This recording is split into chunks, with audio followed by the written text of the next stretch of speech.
Put this on your belly button and watch the incredible results you can get. This is probably one of the popular methods most efficient when it comes to relieving many ailments. It is very simple and does not require any special effort.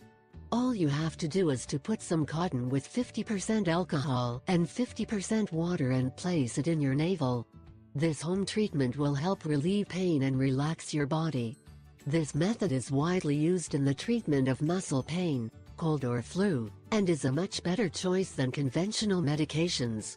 The next time you catch a cold or flu, simply take some cotton soaked in alcohol and then put it on your navel. Make sure you use a bandage or simply wrap it with a cloth or plastic bag. Use what works best for you. An additional tip. We can apply a small variant to this same method to solve stomach pain or prevent dizziness.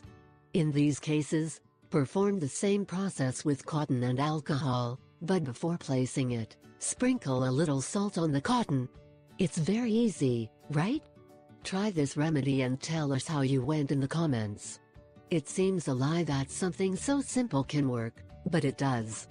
Do it and you will see. This home remedy was already used by our grandmothers. However, with the passage of time, pharmaceutical drugs are taken for everything. The good thing about this home remedy is that it is 100% natural and has no side effects. Contrary to what happens with the intake of pharmaceutical drugs, which do have harmful effects on health. Warning: if stomach pain, dizziness, muscle aches, headaches, colds, flu, etc. persist, go to the doctor immediately.